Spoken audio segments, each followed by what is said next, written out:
brought to you by Candid. Candid dusting powder, 4 skin problems का एक expert solution. Candid dusting powder, हटा खुजली, लगा कैंडिड।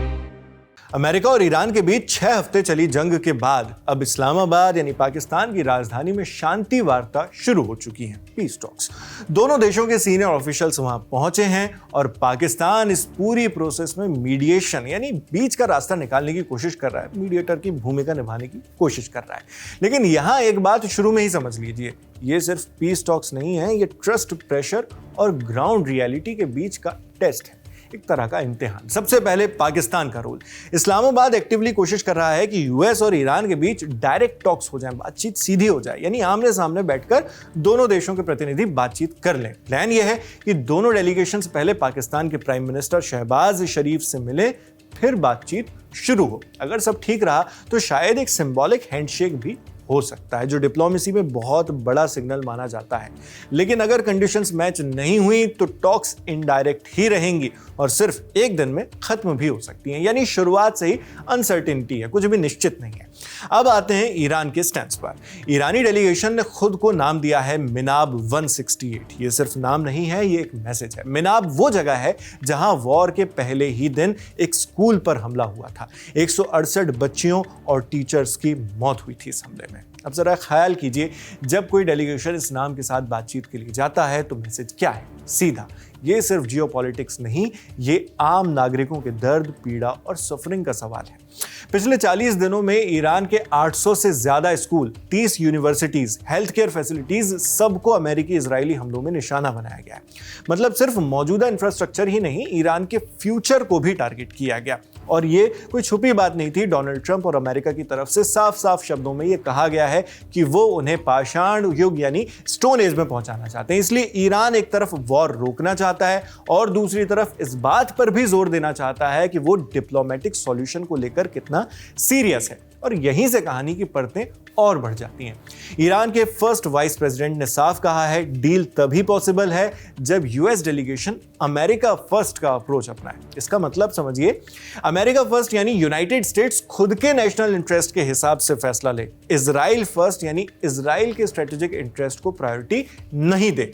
ईरान का कहना है, अगर यूएस ने इजराइल फर्स्ट वाला रुख अपनाया तो कोई समझौता नहीं होगा, और अगर डील नहीं हुई तो ईरान अपना डिफेंस और अग्रेसिवली जारी रखेगा। एक वार्निंग भी दी है, इसकी कीमत सिर्फ वेस्ट एशिया या मिडिल ईस्ट इलाके को ही नहीं, पूरी दुनिया को चुकानी होगी, ये भी कह दिया है। अब आइए सबसे लेटेस्ट अपडेट की तरफ, जिससे आपको और हमें ग्राउंड रियलिटी का पता चलता है। इस वक्त जब इस्लामाबाद में बातचीत जारी है, उसी वक्त इजराइल ने लेबनान में एयर स्ट्राइक्स कर दी हैं। सदर्न लेबनान में हुए इन इजरायली हमलों में कम से कम 10 लोगों की मौत की खबर है। नबातिये जिले के 3 अलग अलग शहरों पर इजराइल ने हमले किए हैं। इनमें जिन 10 लोगों की मौत अब तक हुई है, उनमें पैरामेडिकल वर्कर्स और सिविल डिफेंस के लोग शामिल थे। मतलब जो लोग आम नागरिकों के रेस्क्यू और बचाव का काम करते हैं, उन्हें निशाना बनाया गया है इन इजरायली हमलों में। ऐसे में यहां सबसे अहम कनेक्शन समझते हैं। ईरान की एक मेजर कंडीशन है, सीज फायर में लेबनान को भी शामिल किया जाए, यानी इजराइल तुरंत लेबनान पर अपने हमले रोक दे, क्योंकि लेबनान ईरान का एक एक्टिव पार्टनर है। और ईरान ने हमेशा से ही शांति के लिए सिर्फ अमेरिका और ईरान ही नहीं, बल्कि दोनों देशों के सहयोगी देशों के लिए भी शांति और हमले रोकने की मांग की है। लेकिन इजराइल ने साफ कह दिया है कि वो इस तरह लेबनान पर हमले नहीं रोकने वाला। यही वजह है कि उसने इस बातचीत के दौरान फिर से लेबनान पर हमला कर दिया है। इसका एक मतलब और है, वो ये कि एनालिस्ट इसका मतलब निकाल रहे हैं कि इजराइल चाहता ही नहीं है कि युद्ध शांत हो। आप जानते हैं कि कई रिपोर्ट्स में दावा किया जा चुका है कि अमेरिका को इस जंग में ईरान के खिलाफ लाने वाला इजराइल ही है, जिसके बाद 28 फरवरी 2026 को यूएस और इजराइल की ईरान पर जॉइंट स्ट्राइक्स हुई और उसके साथ ही ये जंग शुरू हुई। यानी इजराइल और यूएस ने मिलकर ईरान पर हमले किए, फिर ये जंग शुरू होती है। जब सीज फायर की घोषणा भी ईरान और अमेरिका की ओर से की गई, तब भी इजराइल ने इसका भी विरोध किया। नेतन्याहू और इजरायली नेताओं की इससे लेकर जो सीज फायर उसे लेकर नाराजगी कोई छिपी बात नहीं। ऐसे में इस्लामाबाद में शांति वार्ता के ठीक बीच, उसी दौरान जब पीस टॉक्स चल रही थी, तभी इस तरह लेबनान में हमला करके 10 आम लोगों को मार देने से इजराइल का मैसेज साफ है, वो नहीं चाहता कि ये जंग इस तरह रुके, और वो ईरान और अमेरिका के बीच बात नहीं बनने देना चाहता फिलहाल। अब आप खुद सोचिए, इसमें अमेरिका और इजराइल एक तरफ है, लेकिन फिर भी एक साथ नहीं है। जहां अमेरिका कह रहा है कि पहले वॉर रोको, वहीं उसी का सहयोगी इजराइल कह रहा है कि हम बात ही नहीं करेंगे, हम तो हमले करते रहेंगे, हमले कर ही रहा है। तो ऐसे में यूएस क्या करेगा, यही इस पूरे नेगोशिएशन का सबसे बड़ा सवाल है और यहीं से आता है भरोसे को लेकर संकोच, कंफ्यूजन और सवाल। दोनों देशों के बीच पहले से ही आपसी भरोसा कम है। हालात तब और खराब हो गए जब यूएस प्रेसिडेंट डोनाल्ड ट्रंप ने कह दिया कि अगर बातचीत फेल हुई तो मिलिट्री ऑप्शन फिर से इस्तेमाल किए जाएंगे। ऐसा ही कुछ ईरान का भी कहना है, अभी अभी हमने आपको बताया। मतलब बातचीत भी चल रही है और वार्निंग भी साथ साथ चल ही रही है। अब एक और बड़ा मुद्दा है पैसे का। ईरान चाहता है कि उसके फ्रोजन असेट्स रिलीज कर दिए जाएं। फ्रोजन असेट्स यानी वो पैसा जो फॉरेन बैंक्स में सालों से ब्लॉक पड़ा है, ईरान का पैसा। ये रकम अरबों डॉलर में है जो 1979 से अलग अलग देशों में अटकी हुई है। खबर आई थी कि यूएस इन असेट्स को रिलीज करने के लिए तैयार है। रॉयटर्स की एक रिपोर्ट थी, लेकिन व्हाइट हाउस के एक अधिकारी ने तुरंत इन रिपोर्ट से इनकार कर दिया, डिनाई कर दिया।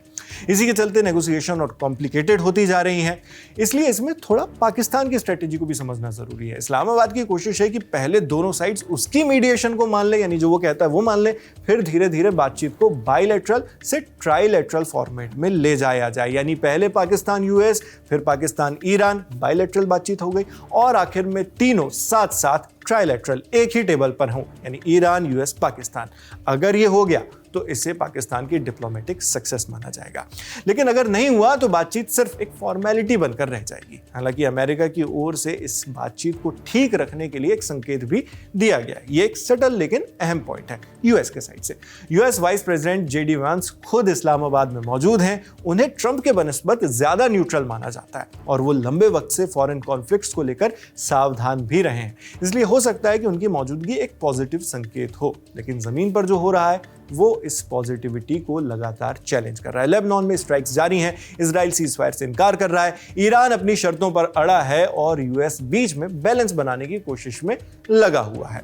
अभी की ओवरऑल पिक्चर यह है कि बातचीत हो रही है मगर बड़ी नाजुक है। यकीन या ट्रस्ट कम है दोनों देशों के बीच। मांग और शर्तें अलग अलग हैं, ईरान की भी और अमेरिका की भी, और जमीन पर हिंसा जारी है, कम से कम इजराइल की तरफ से। तो नतीजतन डिप्लोमेसी और कॉन्फ्लिक्ट साथ साथ चल रहे हैं। शायद यही इस पूरी सिचुएशन की सबसे बड़ी विडंबना है। ऐसे में आगे क्या होता है ये पूरी तरह डिपेंड करेगा दो चीजों पर। पहला, क्या यूएस ईरान की सबसे बड़ी मांग जैसे फ्रोजन असेट्स और लेबनान सीज फायर को गंभीरता से हल करता है? तो दूसरा, क्या इजराइल ग्राउंड पर हमले कम करता है या नहीं?